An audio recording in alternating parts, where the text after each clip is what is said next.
number 6, this famous Tuscan stage that has produced drama from the flag drop in Viareggio. And here we come. Plapp passed and beaten. Sanchez now trying to get alongside Julian Alaphilippe. Sanchez pushing for the line. It's going to be Sanchez and Alaphilippe. And Sanchez gets there. He can't believe it. What a victory from the man from Movistar. A shake of the head from Alaphilippe. But that was sensational. What a way to win a first Grand Tour stage.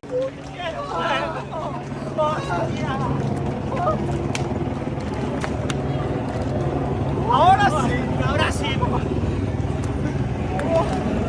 No lo veo, yo no lo veo.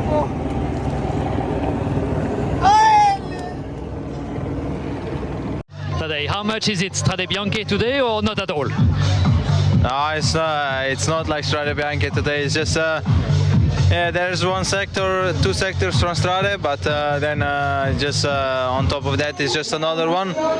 So I don't think it's yeah, it's a Grand Tour. It's not a one-day race, so it's completely different racing.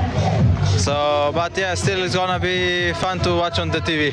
Do you aim at a quiet day, knowing that then there is a time trial, then an uphill finish? I don't think it's gonna be a quiet day. I mean, I hope so, but yeah, I think a lot of people want to go in breakaway today, or just try to go for the stage, because there's a lot of yeah, a lot of guys that can win today's stage, and for sure a lot of them were already targeting this much before Giro, so yeah, it can be a really hard day. Been there, they haven't needed to be, but today will be a big day of work for you, Team Emirates. Off they go then. The neutralised start, the rollout begins. There's only 4 kilometres of neutralised rollout today, so it won't be long before the racing gets underway. And when they get away from the coast and out of Viareggio and the roads open up, it'll be quite interesting to see what effect the wind has. Hard to see from those treetops just how strong it is. A special task in today's stage for yourself, for Geraint Thomas? It's going to be really crucial. We see that the wind is going to play, I think, quite a big role in today's stage, especially like when you're on top of these mountains. It can be quite gusty with the way the wind funnels on top of these valleys.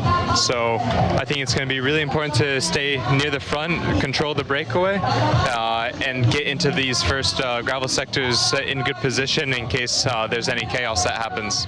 To 0, and that it won't happen again. Brooks right on the front row here, isn't he? Here we go, the attacks starting straight from the gun, and it's EF Education Easy Post rider coming off the rear wheel of the director's car. Hungarian. Alaphilippe just having a little drink for his bidon back in the cage. These 3 continuing to rotate, work really well. Alaphilippe looking round to see who's coming across, and in, oh no, I thought it was an Ineos Grenadier. The archetypal, typical flagstones, and Julian Alaphilippe just waving Fiorelli through, say, go on, you have the points, we're not interested. Just a little nod of the head there, so Fiorelli just checking that was okay with Alaphilippe, who's the patron. Oh, look how steep that is. Oof, gets up and over the top, and that's it for the climb. And now they'll drop down a little bit, but then it'll be just bumpy for the next 15-20 kilometres. Yep, right through the centre of the old town. Lovely, what a sight. What do you know about the gravel roads? I did a recon here in March after Paris-Nice. They're actually quite beautiful roads. It's not too much of gravel, and it looks pretty safe. So hopefully we can be at the front, and look, as long as everyone gets through today safe in the peloton, I think that's the main thing. You'd hate to see someone lose the race because of the gravel today. He's got 12 seconds, 12 slender seconds at that, and it's one of the most preeminent sprinters who's up the road on a hilly stage. Alaphilippe slots onto the back of that group. Yeah, so the 3 riders trying to get across are Plapp, Matteo Trentin and Martin Marcellucci from a VF Group Bardiani. Solid little group. Other than that, everyone else is, I think, back. They've been taken back by the peloton. So we've got 6 riders off the front, 2 groups of 3. There we are, and they're coming together. Yep, Pelayo Sanchez, young 24-year-old from Delego, slots onto the wheel of Caden Groves. There you are. It's Lefebvre. There we go. All is sweetness and light between these one of his star riders and the boss. Lefebvre on bottle duty. And Fiorelli, what's the understanding here? What agreement have they reached, if any? Or are they going to try and duke this one out? I think they're going to duke it out. Unless Fiorelli wants to secure second. He's got the punch, like, I think that's it. I think Fiorelli is perfectly happy, really, to just pick up second place at these points and allow Caden Groves. And that way you protect the harmony in the group. Only these two riders interested. Again, riding for his squad. Here we go, straight on to the gravel. It's not over, like you say, there's bits of tarmac. Oh, looks like Luke Plapp lost something from his back pocket there. And Fiorelli, not exactly driving hard, but he's a pick to line on the left-hand side as the dust kicks up. Cloud as we briefly lose the peloton. Zero, quite apart from the dust that's going to go down your throat and into your eyes. Yeah, it's pretty brutal stuff, isn't it? Wonderful images, though, and a little coming together again. Just on the inside of this curve, the white jersey going around, it's Martinez, I think, who touches the wheel of Ben O'Connor. Yeah, it's those two riders who come together, delaying Attila Valter and Kian Utenbrooks. Look at that, what a lovely shot. That is fantastic, isn't it?